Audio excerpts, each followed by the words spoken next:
So I'm gonna do a JP Speaks. Haven't done one in a while.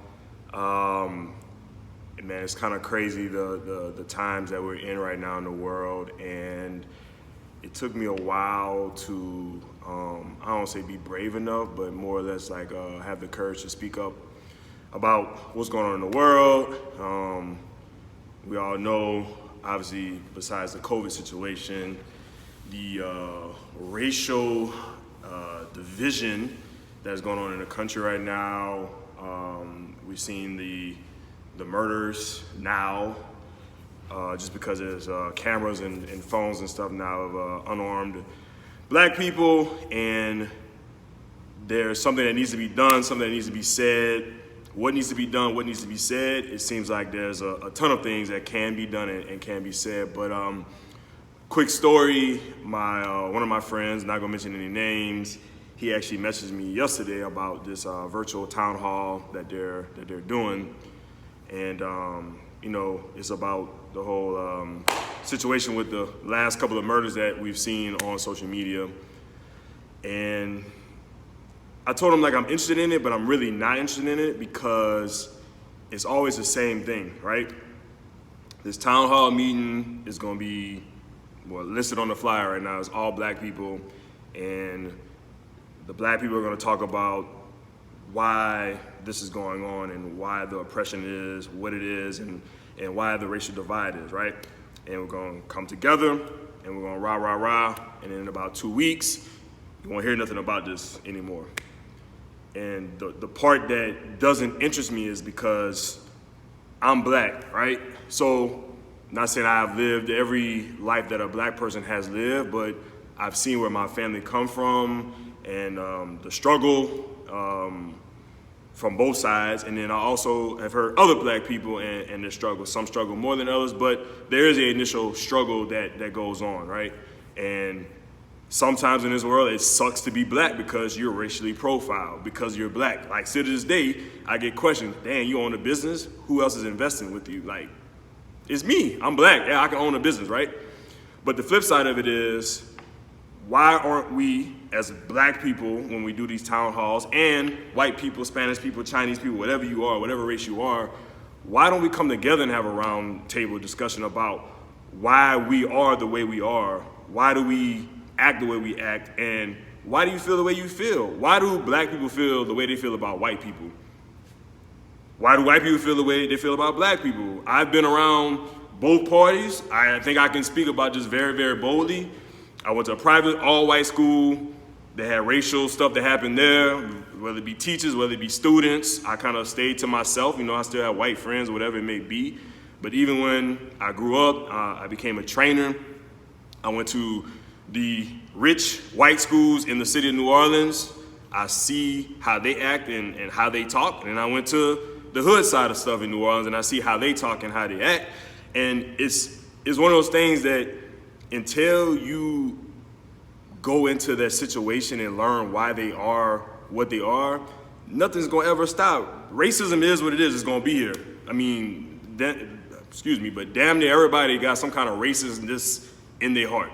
It just is what it is, or a stereotype thing, right? And stories, I call them my kids, but when the kids come here and train, that's my heart, right? I tell them to stay as long as they can. Now, obviously, I know I can't do that now, but I tell them to stay as long as they can. That way, they're not going back into their environment that they're in, which usually isn't the best environment. So one day, a girl was in here training. She was white. She doesn't understand the black culture, right? And they're sitting there, they talking, doing homework, whatever it may be. So she comes up to me, she's like, hey, JP, I really don't feel comfortable with them being in here. And I'm like, why? She's like, well, I feel like they're looking at me, they may be talking about me. And I looked at them in the eye, I'm like, well, they're not leaving. She's like, why not? I was like, I'd much rather have them in my gym, where I have my eyes on them, where I know they're not getting in trouble, they're not getting persecuted for no reason, like you're somewhat doing right now to them. I want them in my life. I want them to be, as much as I can touch them, I want them to be here because of what's going on in the world. And then she looked back and she was like, I never thought about that. See my point right there? Like, she doesn't understand, nor do they understand that cultural divide, because no one has those conversations. Another example, I'll say from the black to the white side, I was at a school, black kid comes up to me. There was something happened with a police, I forgot who it was. It might have been Trayvon Martin case, I'm not sure. But the dude comes up to me, he's like, Coach JP, you know why I don't mess with white people? I'm like, why? Like, why? First of all, why would you come up to me and say that? But why don't you mess with white people? He's like, man, my mom told me that they all dirty. So he's like, I don't shake their hand, I don't do nothing like that. So I looked him in the eye, I'm like, and this is like a top prospect that could go anywhere in the country at the time. And I'm like, so what if your coach is white? I'm like, you've been around all black coaches, but what if your coach is white? He was like, well, I probably won't play for them. I'm like, so what you're saying is LSU comes up to the school and offer you a scholarship, you're not gonna play with him. And then he kind of sat back. I'm like, bro, you can't have that mindset. Like, I understand what you was taught in your household, which is another bridging the gap, but you can't have that mindset. So, long story short, what's going on in the world sucks. It is what it is, man. Like, the racist outcries and outpouring needs to stop, like straight up, point blank. And until we come together as people, as a United States of America, blacks, whites, Spanish, the Asian population, like everybody comes together and figures out how can we, one, become one, and then why do we feel about each culture the way we feel? Because that's the issue right there. There's something in that particular cop's eye that he saw in a black person that he didn't like, and it's been instilled in him. Who instilled into it? His mom, his dad, his grandparents, whatever it may be. I know every white person's not like that, but they don't understand why black people fear white people sometimes. I mean, like I said, I go around, I get racially profiled, I see it, oh, he must be an athlete, or he doesn't have this money. Like, how are you to judge me like that, yo? Like, let's be real.